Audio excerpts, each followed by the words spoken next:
Welcome to the Disrupt Your Career podcast, brought to you by Claire Harbour and Antoine Tirard.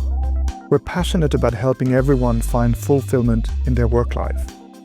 We believe that big, messy, uncharted career changes are inevitable, and it's up to you to decide. Will you take control and disrupt, or allow yourself to be disrupted?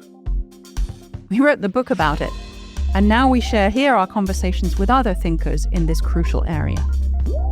Settle down and get ready to listen to this dose of wisdom.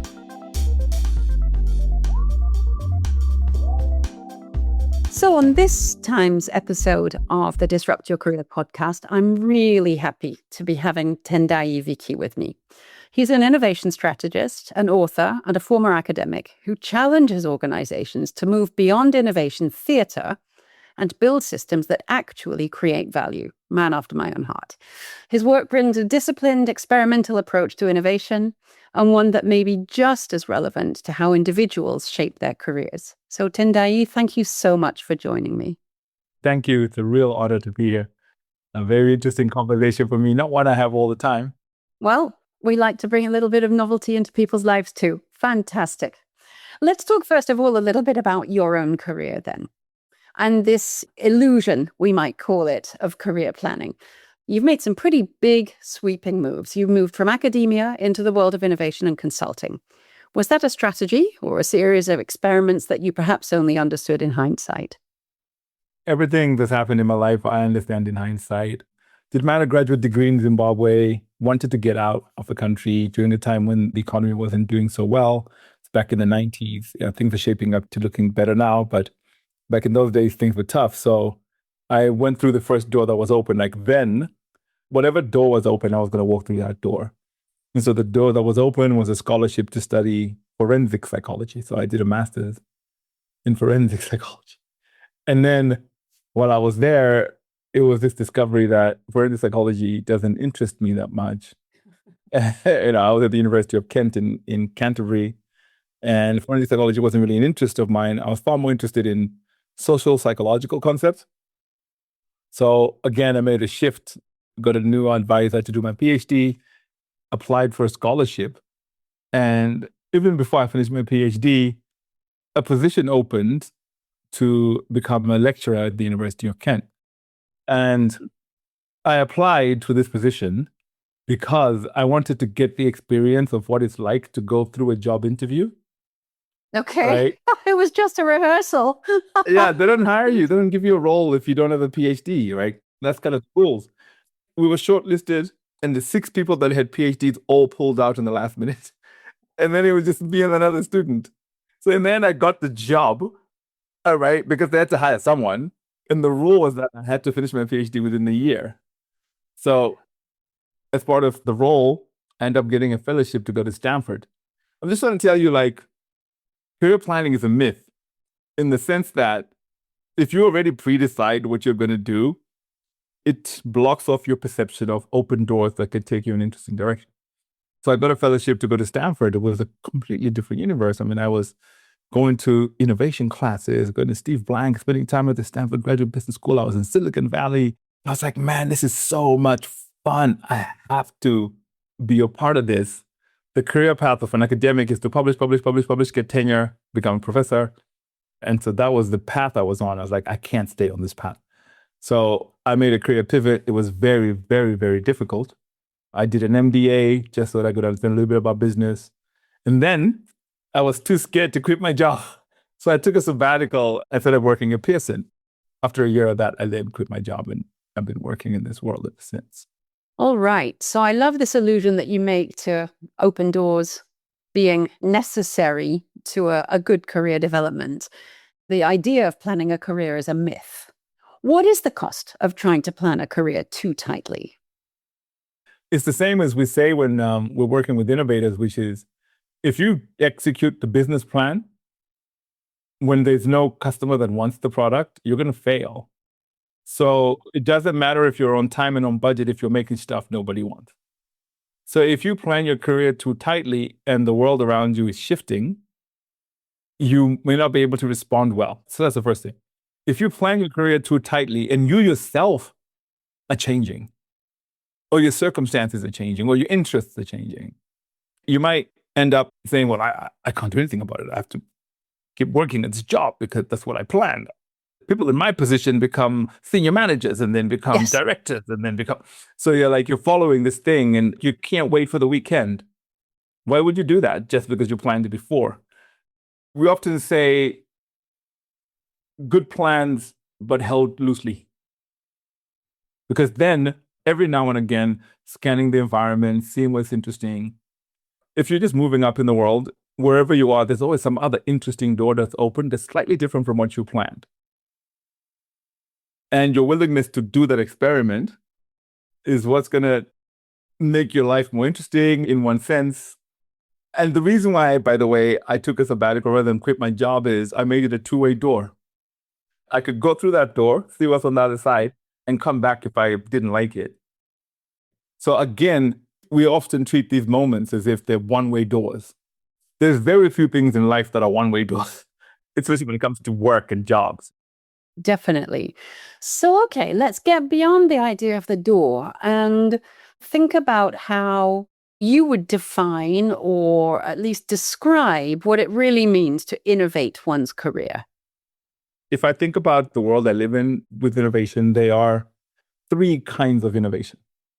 There is what we call incremental innovation or efficiency innovation, where you consistently optimize where you are and just make it better and better. So let's say, for example, you have a job and you can see that AI tools will make the job better. You stay in the same job, keep doing the same stuff, but you get better.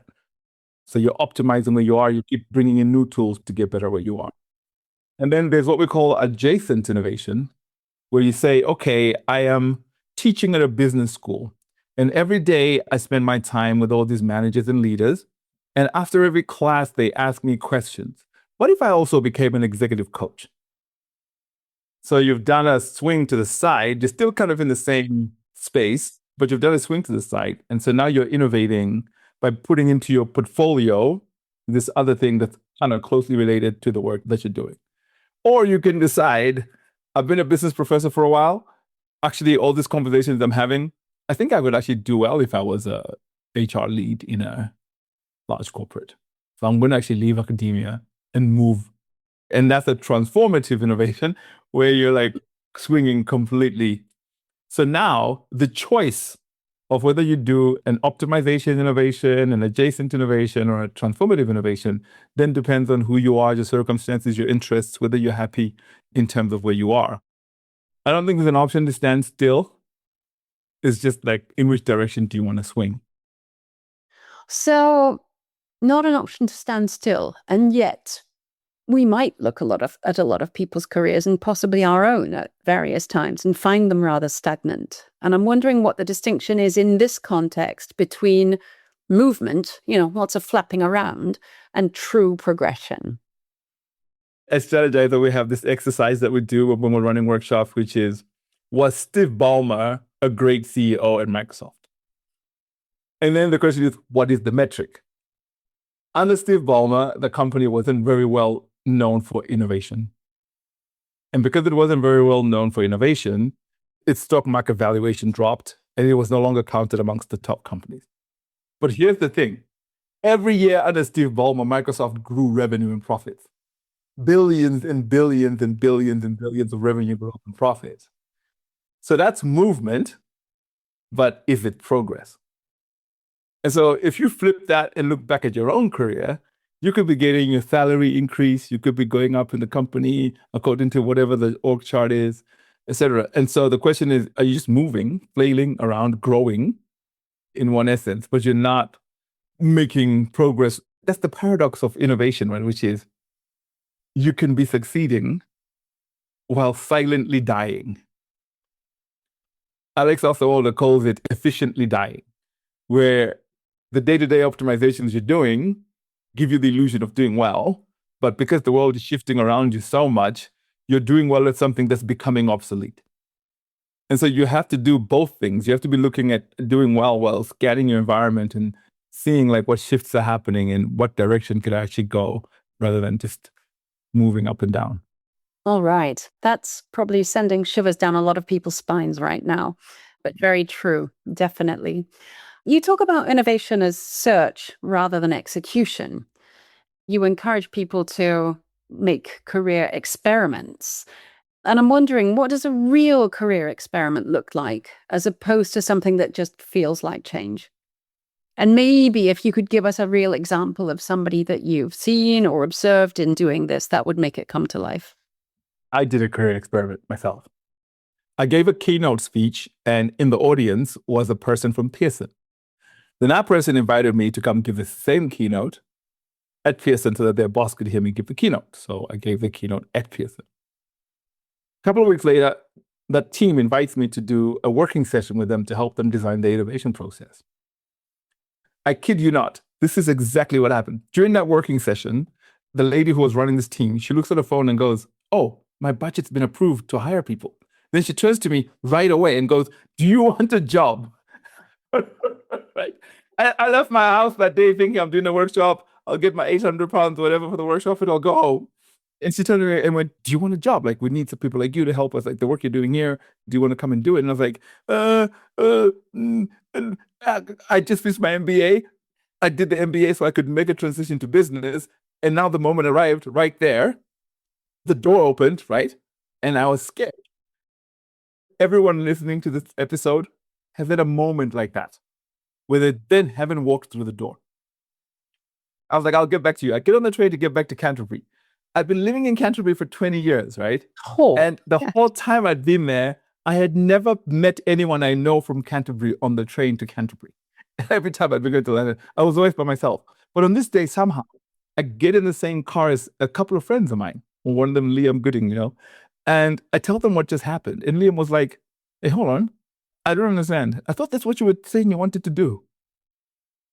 So now it's here. What's the problem?" If that had happened, I may have not walked through that door. So I get back to my office, I respond, I take the role, et cetera, but I didn't quit my job because I had this option to take a sabbatical. So I took the Pearson job as an experiment to see if this was something that I wanted to do. And if the experiment succeeded, then I'll be able to quit my job and carry on. Or if the experiment failed, I'll be able to come back. So the question is, how many people have the option to do that version of a sabbatical, or to just understand that sometimes you can leave a role, go try another role, and still be able to get back to that career if that's something you want? That's really how you do these experiments. all right. Oh, we like that lady a lot from Pearson. You'll have to tell me later who it was. That's ballsy, Yes, definitely. So let's think about what happens when you're out in the world and you're creating all these new opportunities and innovating your career for yourself, and that impacts others. That creates reputation. And you talk about reputation in terms of opportunity coming from it, and from reputation, maybe not just performance. That's probably going to make quite a lot of people listening to this more uncomfortable than they'd like to admit. But tell us more about what you mean by this way of thinking. So there's a whole influencer culture that's out there, right? Which is YouTube, TikTok, LinkedIn. I am honored to have been yada yada yada. This whole Yes. Humbled. I'm Humbled humbled. and proud. Right. So this whole thing, and that makes a lot of people uncomfortable because it's not really what they'd like to be. So I'm in the humble and proud part of the universe because I write books and I give keynotes, et cetera, et cetera. But the goal is not to be an influencer. The goal is to be influential, which is to be known well, not well known. Good catch. I like that. That's what we mean by reputation, which is what are the things that are said about you when you're not in the room? Because a lot of decisions about your life are made when you're not in the room. So then the question becomes, depending on whatever career you want to build, is what is the reputation stack in that world? And how do you kind of hit those notes that allow you to be known well in the world in which you're operating? Who should know you well? How do we celebrate your successes in that space in a way that's authentic to that space? How do we tell your story in that way? Because ultimately, in a world where you no longer have lifelong careers, you do have to tell the story of your life. You do have to tell the story of your career. You don't have to do it on TikTok, but you do have to create that reputation. As a person of color, was also really important for me because it was hard for me earlier on to get that automatic benefit of the doubt. And so I needed my reputation to be in the room before I got there so that we're not having to work through whether or not it's worthy for me to be there. You do need to build a career that's not public, but kind of visible in the right places. And recognizable, right? And recognizable in the right places. Yes. It's really important to understand that doing good work is not enough. So what else do we need? Doing good work won't necessarily make us progress or innovate. Doing good work won't necessarily make us visible. You need to do good work and tell the story of that work. And I'm guessing you see a difference between the way women handle that and men handle that as a general rule. I mean, let's not go down that rabbit hole too far, but let's at least acknowledge it. 100%. In fact, men tell more stories about things they haven't done than women tell stories about things they've done. And so it's such a mismatch. There's a really great book. I can't remember who it was. Why so many incompetent men end up in leadership positions. Yeah, that's by Tomasz Chamorro-Premuzic, no? Yes, that's the one. Yes, exactly. Dr. Tomasz. He's a good friend of ours, so yes. Yes, exactly. And it's really about storytelling. No matter what happens in life, at every level of life, from politics to innovation to careers, the best story wins. Well, it's the oldest art form, isn't it? Yes. Paintings on cave walls or songs around the bonfire or whatever. Exactly. And then the best reputation is good stories with proof. Do good work, tell the story. Do good work, tell the story. It kind of reinforces your reputation as you're working through that. Well, let's move from stories to theatre then. You've talked about innovation theatre in companies. Where do you see the same behavior in individuals? Innovation theater is the activities that look like innovation but ultimately create no value. That's what we call innovation theater. So if you see people having hackathons and demo days and sticky notes, and right, because ultimately a successful innovation is the combination of cool stuff together with value for customers and profitable business model. And sticky notes aren't going to do it alone. Sticky notes aren't going to do any it. more than bean bags or fruit baskets. Exactly. Yeah. Or like the chef, like they have a goo. So that's not gonna really do it. Now I need your help, Claire, with this one. So let's try and do the same thing for a career. So if we say a great innovation is cool ideas plus value to customers plus profitable business model, we might say, let me play it along the innovation definition. We might say a great career is a job you enjoy, where you're really creating value for your employer and you're giving value back in order to sustain yourself. So that's the combination. So then we can see like moments of theater there. Like you could have a job you enjoy, but you're not creating any value. So that's career theater. And eventually you're going to get caught out because people are going to go, oh, okay, this person is extracting more value than they're creating. So let's pause a little bit here and see, or you can have a job that you don't enjoy at all, but you create value. And then it's just a slog. Investment banking analysts, for example. Yeah. Right. Yeah. I don't know. Well, some of them actually enjoy it. Yeah. Exactly. There's an investment banking analyst somewhere going, Claire. So you need a combination of all those things to avoid innovation theater. Some people call it ikigai, right? The circles that cross each other. If you can get that combination working, it's almost like if you have one thing and not the other, you don't have the whole thing. You have something else. You either have a starving artist, if you have creativity without commercials, but if you have commercials without creativity, you have a charlatan, right? So you don't want to be either of those. You want to like put that together. And so I think that's probably a way to actually frame it. I like that. So risks. Innovating anything involves risk, of course, doesn't it? Including our own careers. What do people actually risk when they start to experiment more deliberately? With innovation, you risk losing money, you risk failure, you risk damaging the brand of your company. I think if you're starting to run experiments with your career, like for example, one of the things that made me really pause in that offer, in that room, was that my oldest, who turns 18 today, was 5 years old at the time. And so I had 3 children under the age of 5 in my home. If it's any 18, consolation, I had 4 children under the age of 5 when my youngest was born. So, no. Right, exactly. But yes, So, I understand now what they're you're like, saying. Yeah. now they're 18, 16, and 14, which is Yeah. okay, right? It's manageable. But back then it was like, man, what if, right? So you're risking the quality of your life, you're risking financial. And then actually, I was a senior lecturer at the University of Kent. I was an academic. I was published.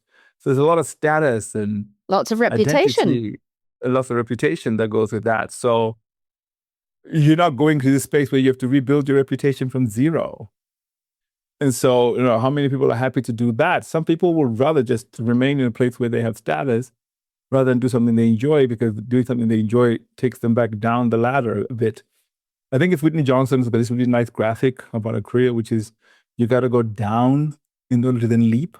The more down you go, the greater the leap. And the going down portion of this is it's scary, right? Vertiginous, right? Yeah, Yeah, you stay stuck because you're protecting something. indeed. What sort of things do you find people tend to get stuck protecting? The ones they no longer really need. What are the patterns? One day, Alex Osterwalder, my mentor, great guy, we went for a walk and I kind of opened up to him. Because remember that I did the academia, then a full-time job, and then I left the full-time job to become a consultant. Yes, indeed. So when you become a consultant, Then you're way back down again. so then you went back down again, but it was okay. I became a consultant, joined Strategyzer, and that was okay. But consulting is a bit of a thing, right? Because it's like feast or famine. It's like 15 clients one week, 0 clients the next. So you just go through these emotional roller coasters.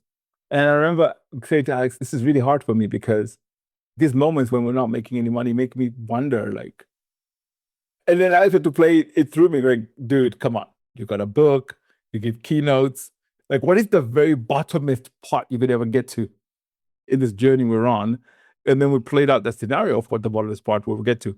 And we came to this understanding that that bottomest part that I was going to get to was higher than the peak of an academic career. How did you measure that? How did you make that comparison? In every way, from enjoyment to reputation to financials. So whatever I was going to get to, if I'd stayed in academia, all the leaps I'd done now, assuming I don't do anything to burn my own career down, like put a toxic post on LinkedIn and now everyone hates me. Assuming I don't do stuff like that, Yeah. you get to this moment, but emotionally it doesn't register because you're just in this one mode the whole time. So you're holding on to these things these fears that are no longer related to the situation that you're in. And so Alex helped me get to that understanding. And so it's a set of habits and ways of thinking that you no longer need. For example, I didn't have an assistant, right? And I was still booking my own flights. And I was just like, no, wait, I'm not letting you do this. You're a valued individual in this organization. Be doing this client work, not searching Emirates for the cheapest flights. Right. So familiar. So familiar, Tendayi. Also, I want you to be truthful. Can you swear blind that you never, ever lie awake at night thinking, I'm never going to get a client again? Oh, man. Last night, I was like, oh, man, it's really quiet right now. I haven't been invited to give a keynote in 2 months. Good God. I need to publish a new book. So all you listening public, please extend an invitation to Tendayi for his topic and to me for mine, because, yep, it'll be a good piece of balm for our egos. That's for sure. It never goes away. It never goes away. You learn to manage it better and you learn to reason with it better, I think. Yes. Yeah, exactly. Exactly. Let's get back to a few more home truths. What's a truth about careers that most people don't want to hear, but probably need to? Nothing lasts forever. So even the word career as well is a bit like too singular for me. I think these days you have multiple careers. What Rita McGrath was saying right back in the days, which is company leaders are taught to find a competitive advantage for their organization and then build a moat around it. That's the typical MBA training from a decade ago. And because the world is changing so fast, now the best leaders are the ones that can move from advantage to advantage. So we go from a world of protecting a competitive advantage to moving from advantage to advantage.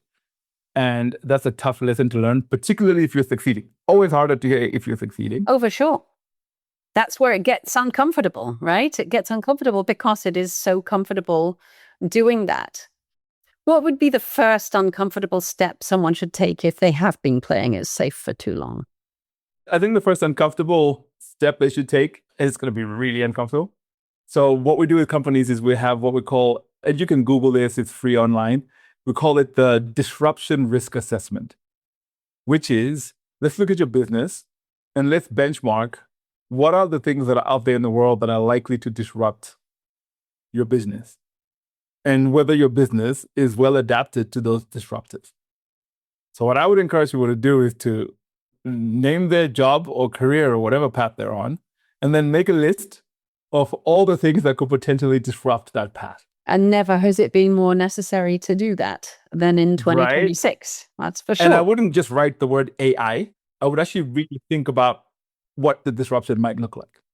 The deeper you can go, the more likely you are to see a path.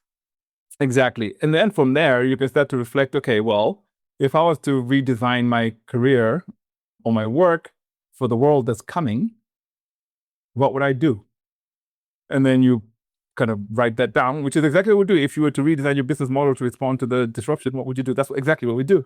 And then we go, okay, fantastic. Now, in this new redesign, what is the smallest thing you can do tomorrow to start seeing if it's feasible? And you don't have to leave your job, right? You can just start dabbling in whatever it is that you're interested in. We're back to experimentation. You can go back to school. You can do a whole bunch of stuff. Definitely. Okay, so let's put the spotlight back on you and ask you what you are doing in terms of actively creating your career at the moment, apart from plugging your speaking services on the Disrupt Your Career podcast. Actually, I'm doing another career pivot. Are you? Yes. Tell us more. I've spent the last decade or so working with Strategyzer, helping organizations design their innovation processes. And in doing that work, I've realized that a big portion of that is change management. And so getting people to kind of manage change and manage the transitions. And I've noticed that a lot of the time when leaders are trying to drive change, they have a tendency to use more push methods than pull methods.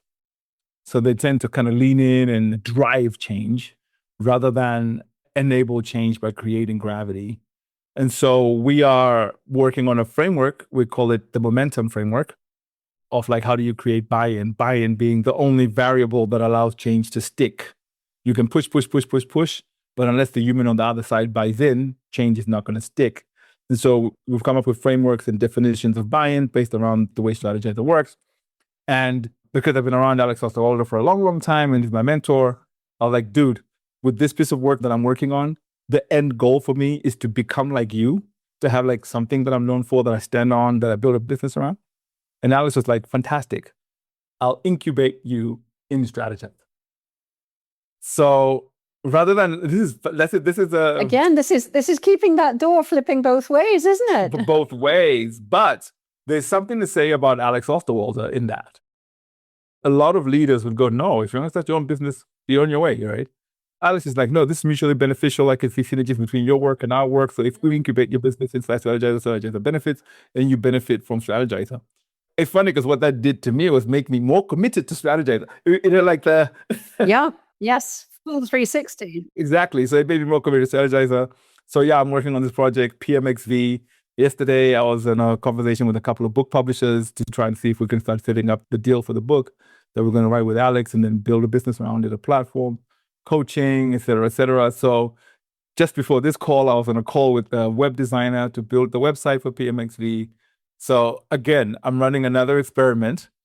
But you know me, like my experiments are always two-way doors. So if my experiment failed, I'm working as Strategyzer.